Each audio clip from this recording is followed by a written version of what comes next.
رسالتنا بقى للزوج: ما توترهاش، ما تعصبهاش، ما تزعلهاش عشان ما تاكلش كتير. في ناس تزعل تاكل وفي ناس تفرح تاكل، انت من انهي نوع؟ ايه هي الاسباب وازاي نتغلب عليها؟ الاكل العاطفي او الايموشنال ايتنج. يعني ايه اكل عاطفي؟ في البدايه مع التوتر او مع الضغوط النفسيه بيحصل ان هرمون الادرينالين بيعلى وقت الانفعال، ولما بيعلى بيعلي معاه هرمون التوتر اللي هو هرمون الكورتيزول.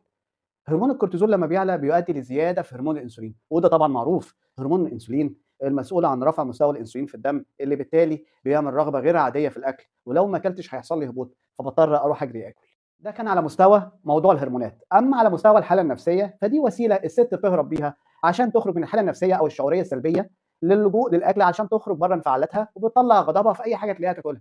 العلاج بقى ايه؟ ان انا باختصار اعالج الاسباب. عند التعرض لمواقف فيها ضغوط شديده ومتكرره، يعني الاشخاص اللي هم بيسببوا لي المشاعر السلبيه او طول الوقت بيسببوا ضغط نفسي اول ما بشوفهم، احاول اتعرض ليهم بشكل اقل شويه او اتجنب التعرض ليهم. ولازم اكون واثق ان المشكله مش دايما هتكون بسببي، وان دي مشاعر مش حقيقيه ودي مشاعر كاذبه، لان انا مش شرط اكون كل مره انا السبب في المشكله. طيب لو تعرضت للضغط انقذ نفسي ازاي؟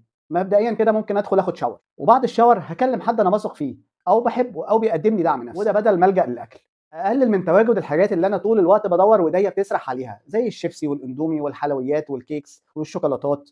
لما ما تكونش متوفره اكيد مش هلجا اليها. اخر حاجه بقى ممكن الجا لمتخصصين في الدعم النفسي لحالات الايموشنال ايتنج. رسالتنا بقى للزوج: ما توترهاش، ما تعصبهاش، ما تزعلهاش عشان ما تاكلش كتير. دكتور محمد حسين، استشاري التغذيه العلاجيه والعلاج الطبيعي.